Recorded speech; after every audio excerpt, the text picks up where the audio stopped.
am Laurie Power, Pastoral Associate for Lifelong Faith Formation at Christ the Redeemer Parish. Welcome to Talking Saints. I'm here today with my co-host, Pete Sanchez, reporter for the Catholic Star-Herald, and we'll be spending just a few minutes talking about a particular saint and how his or her example can inspire us, because as Pope Francis reminds us, to be saints is not a privilege for the few, but a vocation for everyone. Hey, Pete. Hey, Laurie, I have to say, I think this was one of the few times you actually just said Pete instead of Peter. Oh. Which is fine with me. I less think formal today. I like people not to waste too much of their breath on me. So one syllable is better than two. So Okay. I don't mind Pete at all. It was just, I don't know, it stuck out to me for some reason. But I know. Well, Saint Peter. I should be calling you Peter. For your namesake, the saint, yes. Oh, we still call it St. Pete's. I call my St. Pete, church. too? I call my there you church go. St. Pete's. All right. So I don't know. Maybe he wouldn't like St. Pete. I don't know. I don't know. Peter. Yeah, I think Peter might have to be reserved for the saint. The saint. Okay. I'm not at that level yet. I'm still Pete. Maybe one day I can graduate to Peter. We'll see. Maybe my parents would. Our saint today is just one syllable. No nickname for this guy. Yes. And I'm very excited to talk about the saint. I was telling you a seminal, well, I shouldn't call it a seminal moment, but should I just say the name of the saint we're talking about? St. George. St. George. St. George, who is known as the dragonslayer. And he's probably one of the most, throughout the centuries, he's one of the earliest Christian martyrs. So you might know about him. But you might not know what's true because there's not much. But I remember growing up I went to Catholic school, and one of the first, I grew up reading stories. I remember reading all the Marvel comics and Spider-Man and Captain America, and they captured my imagination. But there was a moment where we took a field trip, which was always fun. My grade school, Catholic grade school, took a field trip.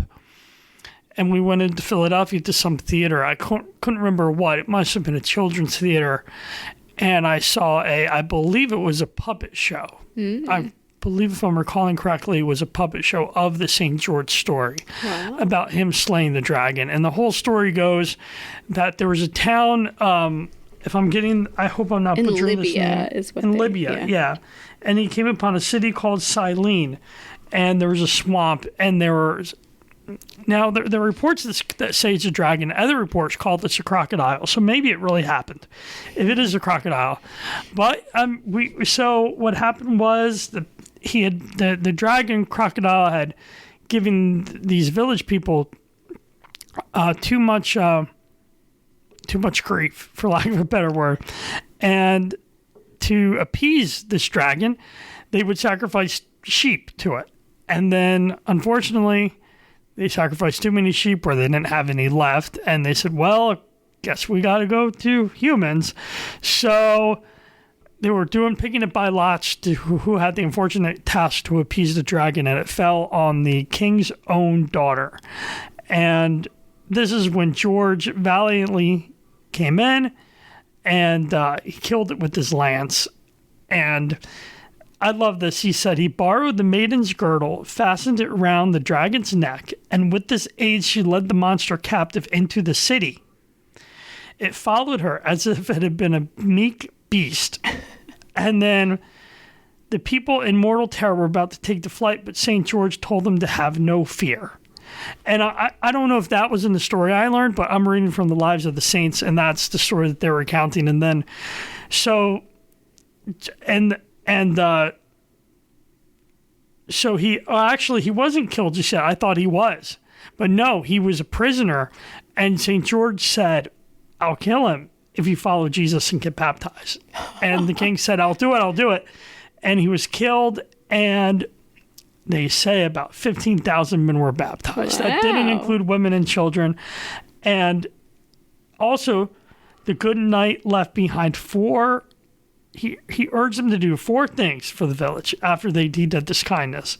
That the king should have churches, that he should honor priests, that he should himself diligently attend religious services, and also that he should show compassion to the poor. Okay. So, yeah, it's a fascinating story. As someone again who loved all the chivalry tale, I think it's we'll talk more about what it means, but to me it I don't know, it captured my imagination. It still does, because wasn't he a Roman soldier? Yes. Laurie? And so what was his background? What do we believe? So we should probably say the story you just told is typically referred to as legend. Yes. But it's interesting.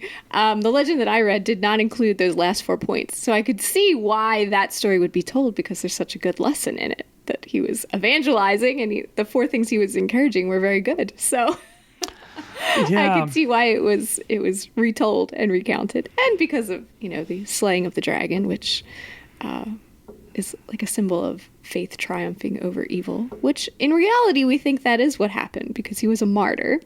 So here's what we do know, we think.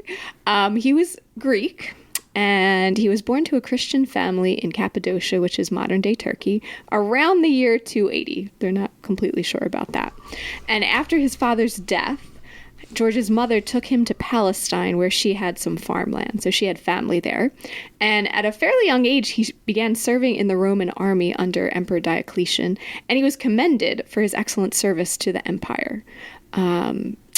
And prior to that, so from the rule of Emperor Decian until Diocletian became emperor, the Christian church had a period of peace and prosperity. So they were not being persecuted at that time. So many churches were being built. They were organizing the structure of the church. And Diocletian even gave political positions to many of his military officers. So there were Christians in those positions. It was only after Diocletian had been pretty successful in securing the borders and suppressing the barbarian tribes that he started to look at the internal affairs of the empire. So he believed that having a state religion could keep the empire united. So since paganism was that state religion, he decided, okay, I need to suppress Christianity, because we all need to be united in one religion. And that's where things got a little bit rough for our friend George.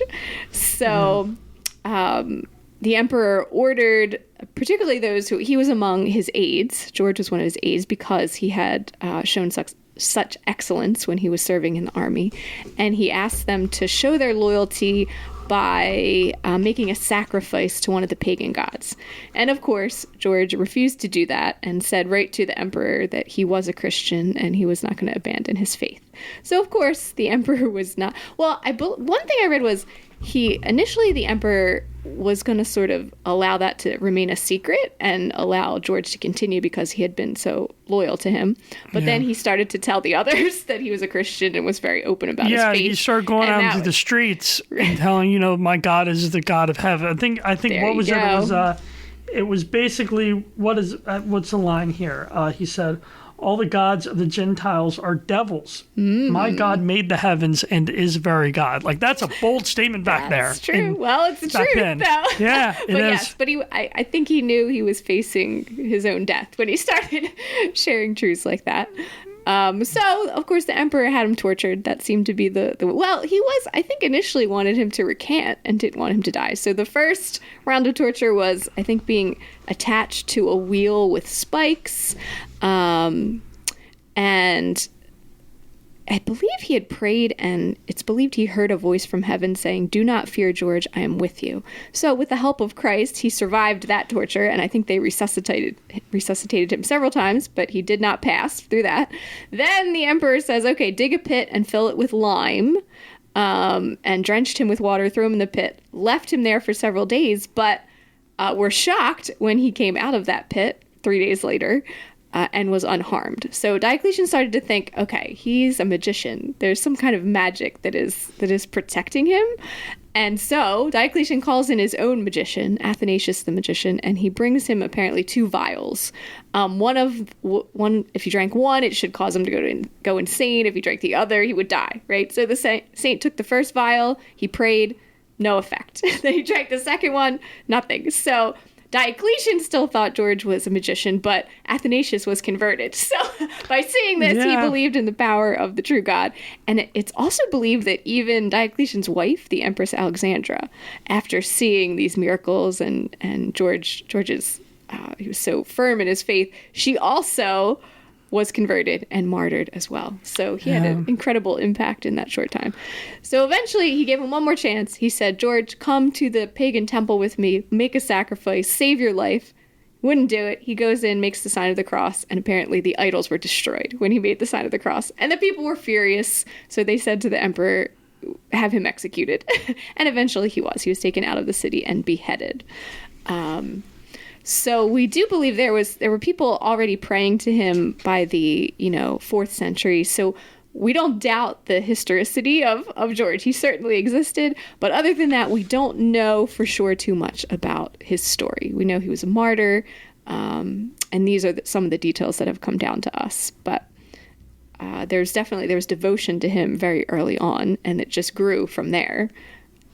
Yeah, it's quite a life and quite a death. And in death too, yeah.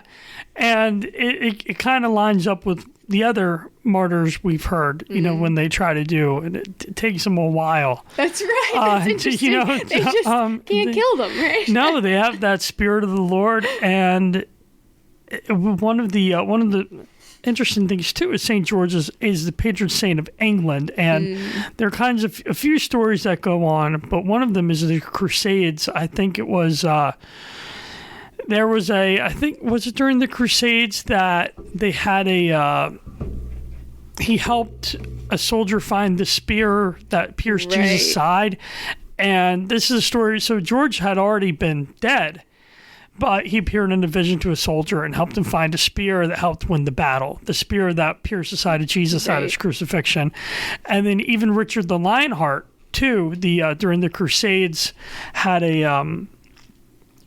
he had a vision of St. George too. I think he stopped. There was a church dedicated to George on his way to help with the First Crusade, and he had a vision and encouraged them in battle. So he's been a good intercessor for many. That's why he's a patron saint of soldiers and knights. Yeah. And I think even so after King Richard, it was about 250 years later, King Edward III finally named him St. George as patron saint of England, and he referred to him as the most invincible athlete of Christ, whose name and protection the English nation invoke as that of their patron, especially in war. So that is how St. George became so popular and associated with England. And sometimes people even think he's an English saint, which is interesting. I just love that phrase, the most invincible athlete of Christ. When that would hopefully be, I can't help but think of St. Paul. When he talked about running the race. I mean, that kind of, to make yourself an athlete for Christ, it doesn't mean, when one thinks athlete, physically strong, but I think too, an athlete, that term can also be used for mentally and spiritually strong. Mm-hmm. So to be an invincible athlete for Christ, you should slay your own dragons. Mm-hmm. Whatever evil is prowling about the world, seeking the ruin of souls. It's another one, the prayer of St. Michael. But that's what I think. That's I don't know, that most invincible athlete of Christ. I think that should be. I kind of want that on a T-shirt now. Okay. For St. George. Yeah. With a little image of St. George. I like it.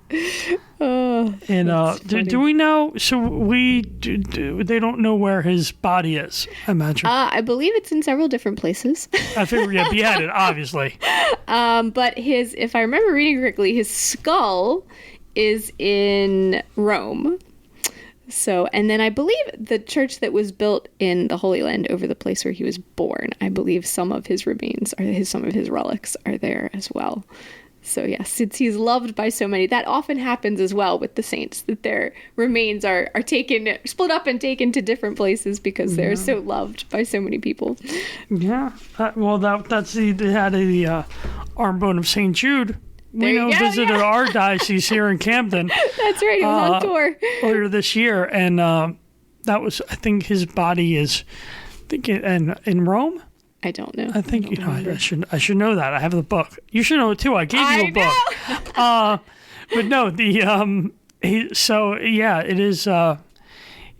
He is one of. I think people know St. George, but I don't know if they really know him. Know the They don't know. I mean, we background. really don't know, because I think a lot of it is in those legends of those books.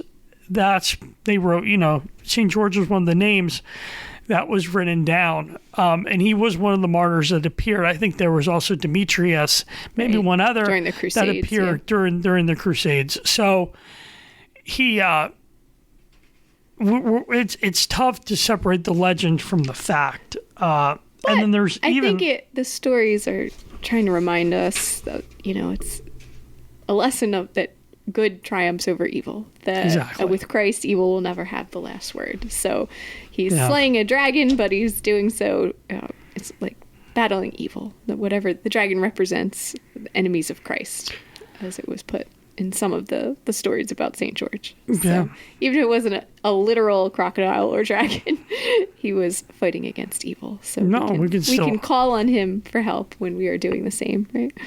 Exactly. And Laura, I think, should we finish with the prayer? Oh, absolutely. Let's ask for St. George's intercession.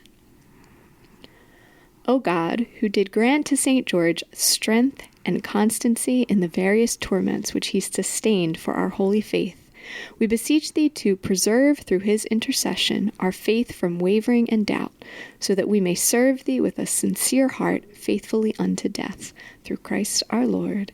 Amen. St. George, pray for us.